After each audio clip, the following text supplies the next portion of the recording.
Assalamualaikum warahmatullahi wabarakatuh. Kami dari kelompok 1 yang beranggotakan 3 orang, yakni Dita Arisandi, Ahmad Farki, dan Uswatun Hasanah. Kami di sini akan mempresentasikan hasil diskusi kami tentang hakikat manusia dan pengembangannya. Yang pertama, sifat hakikat manusia. Ciri-ciri karakteristik manusia yang secara prinsipil membedakan manusia dari hewan dan makhluk Tuhan lainnya adalah akal dan pikiran. Yang kedua, pengertian sifat hakikat manusia. Sifat hakikat manusia diartikan sebagai ciri-ciri karakteristik yang secara prinsipal membedakan manusia dari hewan. Meskipun antara manusia dan hewan banyak kemiripan, terutama dilihat dari segi biologisnya, contohnya seperti orang hutan. Yang ketiga, wujud sifat hakikat manusia. Yang pertama, kemampuan menyadari diri. Kemampuan menyadari diri yaitu kemampuan mengeksplorasi potensi yang ada dan mengembangkannya ke arah kesempurnaan dan menyadarinya sebagai kekuatan. Yang kedua, kemampuan bereksistensi yaitu manusia bersifat aktif dan manusia dapat menjadi manajer terhadap lingkungannya. Yang ketiga, pemilikan kata hati, yaitu kemampuan membuat keputusan tentang baik atau benar dengan yang buruk atau salah bagi manusia. Cara meningkatkannya seperti melatih akal atau kecerdasan dan kepekaan emosi. Yang keempat, ada moral atau etika, yaitu perbuatan yang dilakukan atau nilai-nilai kemanusiaan bermoral sesuai dengan kata hati yang baik bagi manusia. Dan sebaliknya, etikat hanya sekedar kemampuan bersikap atau mengenai sopan santun. Selanjutnya akan dilanjutkan oleh Ahmad Farki. Baiklah, saya Ahmad Farki akan melanjutkan wujud sifat hakikat manusia.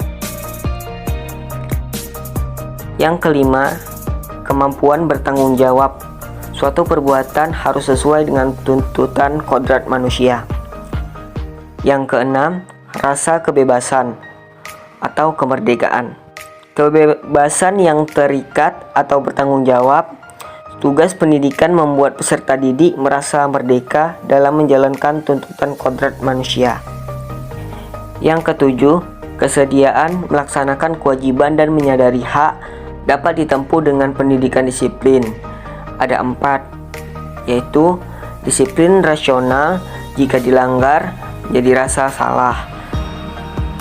Yang kedua, disiplin afektif jika dilanggar yaitu rasa gelisah. Yang ketiga, disiplin sosial jika dilanggar yaitu rasa malu. Yang keempat, disiplin agama jika dilanggar yaitu rasa berdosa. Kemudian yang kedelapan, kemampuan menghayati kebahagiaan berkaitan dengan 3 hal. Yang pertama ada usaha, yang kedua norma-norma, dan yang ketiga takdir. Dimensi-dimensi hakikat manusia. Yang pertama yaitu keindividualan atau pribadi yang berbeda dari yang lain. Yang kedua, kesosialan atau ketergantungan kebutuhan pada orang lain.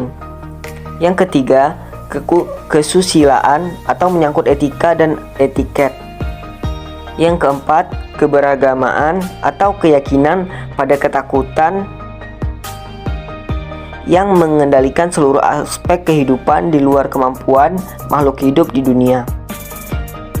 Yang kelima, intelektual atau mengembangkan wawasan dan iptek terampil, mengkomunikasikan pengetahuan dan memecahkan masalah. Yang keenam, produktivitas atau kesanggupan memilih pekerjaan sesuai dengan kemampuan, keserasian hidup berkeluarga, pandai menempatkan diri sebagai konsumen dan produsen, serta kreatif dan berkarya. Selanjutnya akan dilanjutkan oleh Uswatun Sepriesti. Pengembangan dimensi hakikat manusia. Pengembangan yang utuh. Aspek jasmani, contohnya fisik. Aspek rohani, contohnya pandai, wawasan luas, pendirian teguh, tegang rasa, dinamis, dan kreatif.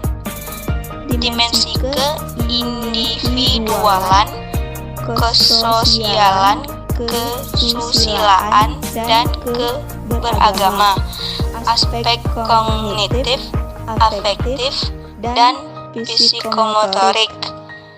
Pengembangan yang tidak utuh, terabaikannya dimensi hakikat manusia, terbentuknya kepribadian yang pincang dan tidak mantap. Sekian presentasi dari kami. Apabila ada kesalahan atau kesalahan kata, kami mohon maaf. Assalamualaikum warahmatullahi wabarakatuh.